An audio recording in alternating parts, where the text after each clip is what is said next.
Hi guys, welcome back to my channel. Thank you for tuning in. If you are new here, my name is Damilola Richards. I film content around my faith, family, lifestyle, relationship, motherhood, and all of those good stuff. If you are new here and you don't subscribe to my channel, please kindly subscribe already. I promise you awesome content. And if you're a returning subscriber, thank you so much for coming back. Thank you for always coming back to watch my videos, always engaging my videos. Thank you so much. I really appreciate you.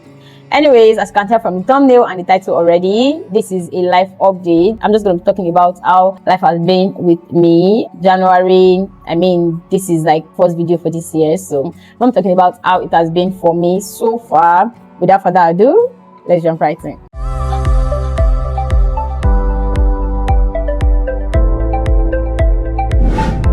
First off, Happy New Year, guys. I know that it's been a while. Happy New Year. How you guys doing? How has it been with you? How's the year coming along for you? How was your Christmas?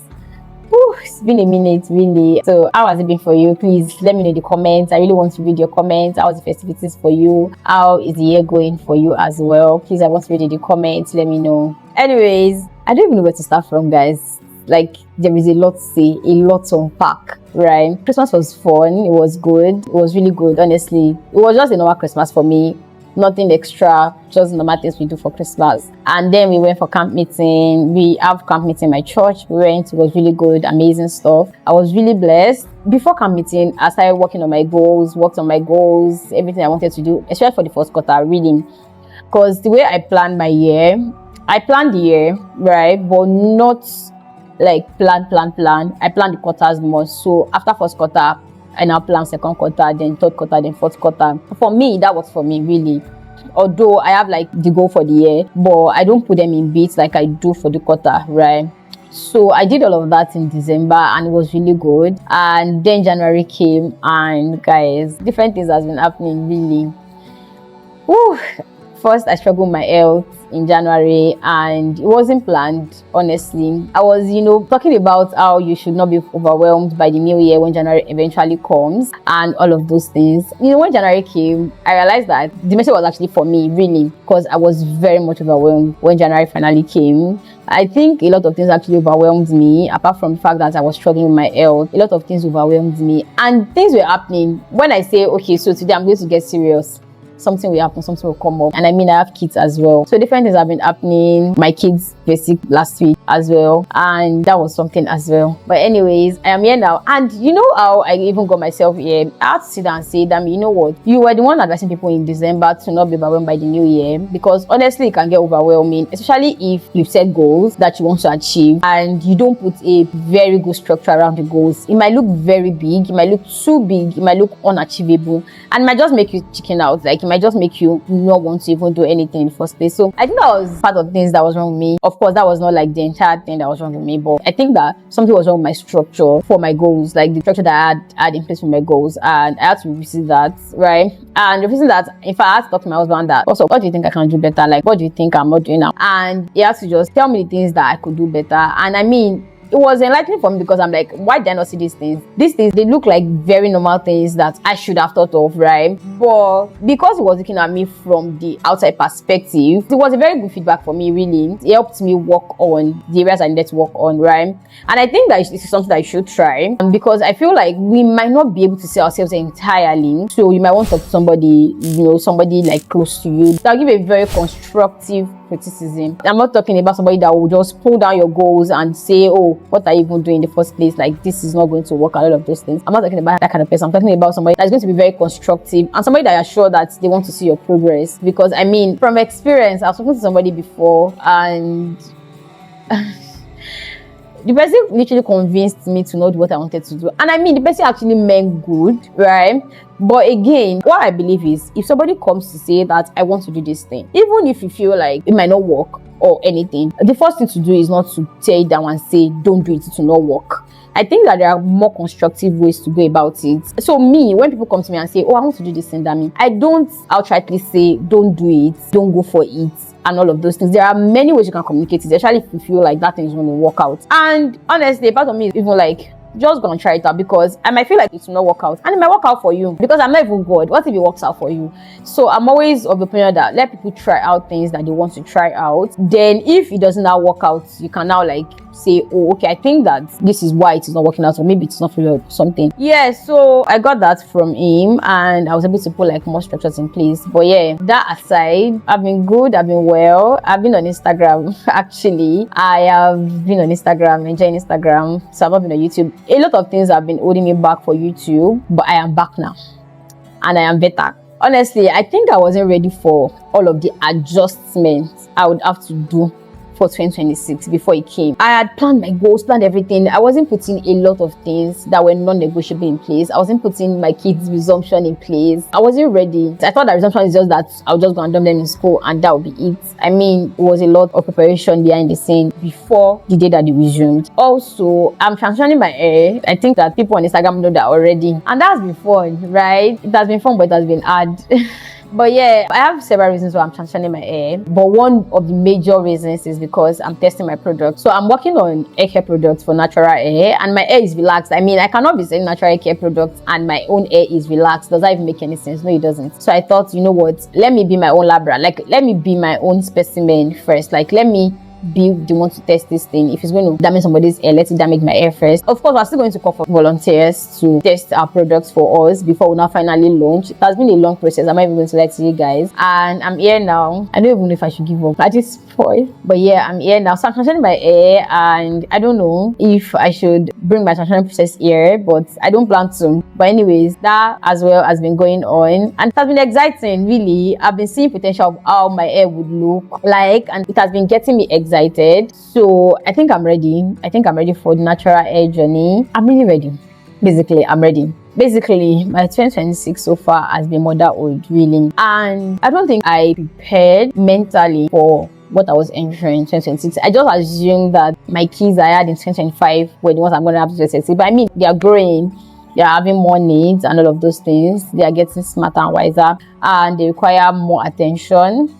At least from now, I don't even know why, but yeah. So I've been doing things on motherhood, and yesterday I was just thinking to myself how we don't talk enough about how it is very, very hard to be an intentional mom, like to be an intentional parent, and to also be ambitious. I think that we don't talk enough about how hard it is. I mean, we talk about how hard parenting is, but we don't talk enough about how hard it is to wanting to have these two sides, you know. And these two sides are two things that are directly opposite each other. So I feel like, you know, wanting to be present for your kids and then wanting to pursue your career and all of those things, on the other hand, is very hard. And I feel like we don't talk enough about it. And also, I've always had this mindset that you cannot have everything on the same pedestal. And I think that I'm right to an extent, because I mean, I don't think that you can give your 100% to parenting and give your 100% to your career as well. I think that one will actually suffer. I genuinely think that one will actually suffer. Although I believe that God actually gives grace, and He gives strength, and He gives capacity. And that's one thing that I have seen in this season, in these 22 days of January. That's one thing that I have learned. That when God gives an assignment, when He gives a vision, when He gives a goal, when He gives a purpose, He actually gives capacity. He gives strength. He gives wisdom. He just gives everything that you need to carry out the assignment, right? However, I think that as much as you have capacity, you have all of these things, I think that one thing will still have to suffer. I genuinely think that one thing will still have to suffer. So one thing that I've now told myself now is priorities. Then what is your priority? So when push comes to shove, what is one thing that you would pick? And I was just telling myself that if they ask Soteria today that what is mommy's job, she might not be able to outrightly say that this is mommy's job, because I have made sure that there is nothing that I've placed ahead of them. I've made sure that they feel like they are my job. I have been so present that they can say that, oh, this is what mommy does, being our mom, right? But I mean, I have like other things, but these things are things that they are very important to me. They are very dear to my heart. They are things that I want to do long term. However, I don't think that I want to replace being present for my kids with them. I genuinely think that I don't want to do that. I don't want to get to the point where I would look back and say I have not been present for my kids. Again, I have goals. I have things that I want to achieve. I have aspirations and all of those things. but it's not at the expense of my kids. So priorities. I have to tell myself that, what's your priority? Because I've been stressed by this thing. I'm like, oh, it's 22 days into January. I'm supposed to have achieved this. I'm supposed to have achieved that. I'm supposed to be here now and all of those things. Then I realized that, okay, that means so if you want to achieve all of these things, there are things that, for example, my child is sick. It wasn't something I had planned into my January. It wasn't something that I had, fit into my plan that, oh, my child is going to be sick on this or so day, so this is going to be affected. No, I did not have all of those plans. And so when those things are happening, I had to take them as they come. Again, I had to go back to myself, talk to myself, and just agree that priorities. What is my priority? My kids are my priority. These things are important as well. I'm going to do as much as I can, and I believe that God is going to give me strength, give me grace, and it's going to, give me capacity to be able to combine all of these things together. It's not going to be easy, I'm not even going to lie, but yeah, priorities. And that's what I just concluded.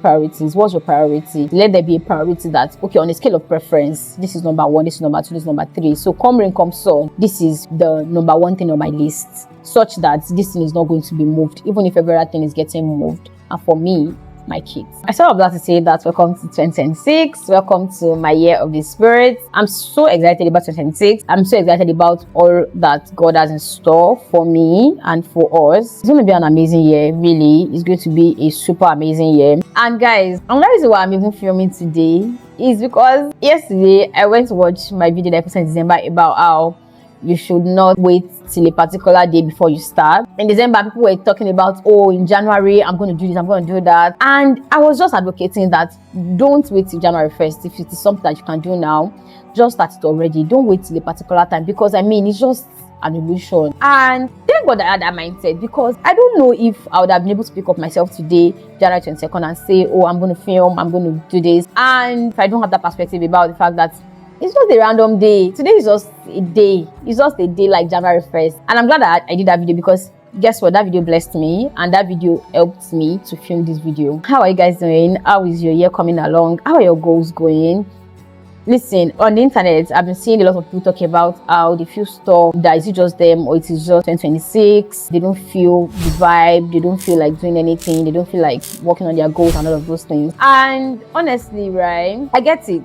So again, if you've not been working on your goals, start now. Start right now. Start right now. Now, in starting, for some people, the reason why they've been working on the goals is because it looks very big. It looks like it's a big thing. I don't know where to start from. For example, your spiritual goals, you're saying that you want to pray 3 hours every day, and you've not been used to praying for 1 hour before. You might want to make the goal simpler. Now, I'm not saying that I don't pray for 3 hours. I'm not saying that. I'm saying that how about you split it into 20 minutes, spread across the day, spread across the 24 hours, such that you don't feel like the goal is too big. If you feel like the goal is too big, you might not want to even start. Honestly, I'm talking from experience. You might not want to even start in the first place. So split it into simpler goals, into smaller goals. It might even be as so as, okay, let me even start from praying for 10 minutes, 5 minutes. For example, all through this time, I could not put myself to sitting down to study for hours. I started listening to my Bible. I listen to my Bible a lot. Like if you see my earplug, I'm listening to my Bible. And in recent times, it has helped me. And I realized that when my kids are sleeping or in the middle, that's when I can now sit and say, wait, let me study my Bible. But those times, I'm even feeling sleepy. Like I'm very sleepy. So sometimes if I don't listen to my Bible, I might not be able to eventually study my Bible through the entire day. So you might want to look for simpler things, simpler ways to achieving your goals. Do you understand? Like make them simpler, put them in simpler portions so that they don't look too big for you and overwhelm you. Also, don't try to do everything all at once. For example, setting goals for the entire year might be too big. Set for the quarter, set for January. See, even set for next week. Just set for even next week. Start from there, like for 1 week, then for 2 weeks. And again, it's not about even setting the goals. Consistency. You have to be very consistent to be able to achieve your goals. So you set your goal, and if you've not set your goals, it is very, very fine. I more or less like had to reset my goals from the start, because I realized that what I had before was too bulky. It was too big for me, right? So I had to put them in smaller bits. I had to put them in smaller portions, such that I can, even attempt them to be able to achieve them. And also for me, I set my goals in quarters. I believe in setting your goal for the entire year, but if you can for the quarter, please do it for the quarter, so that you don't feel overwhelmed and so that it can be smaller. Then also, one thing that I've been working with recently is calendars. You can use your Google Calendar, you can use Notion, plan your day, plan your week, plan your month. put it in the calendar such that when you open it, you can see it already, the event that you have for those days. I mean, there are things that you might not be able to control that are going to come along, especially as a mom. I understand that they can come from my children's school now too for something, right? God forbid, but like something can come up because I have kids and I don't have complete control of my time. So if you're like me, there are fixed events that you can put on your calendar, but there are unfixed events, of course. So at least the fixed events, you can put them on your calendar such that your day comes on, you know that when I look at my calendar, I am going to meet these things there. And if you have control over your time, you know what God has done for you. Jesus. You don't know what God has done for you. Right now I'm filming and I'm thinking of how to finish before I go and pick up my kids from school. How to finish before my kids close from school so that I can go and pick them. So if you have control over your time, you have absolutely no idea what God has done for you.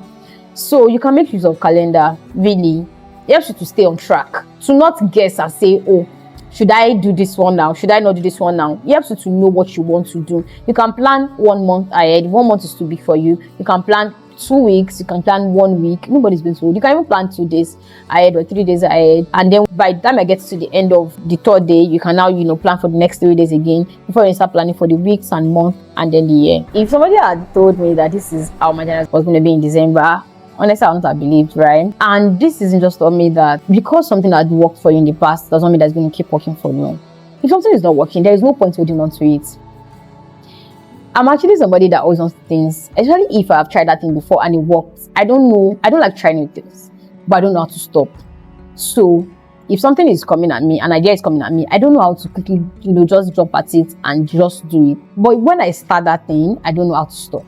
And a lot of times, it is not always a blessing. Because if something is not working, I don't easily let go of that thing to say, oh, this thing is not working anymore. Let me just let it go and try something else. I find it really hard to do that. I find it hard to let go of things, really, even if that thing isn't working. I know it's a bad thing. And I don't even know why I'm saying this. I believe that it's for somebody. You might want to let go of that thing. Maybe not even let go completely, but you might want to look into it, why it is not working. Maybe there is nothing wrong with you. Maybe there's something wrong with the structure. Or even with that thing that you're doing.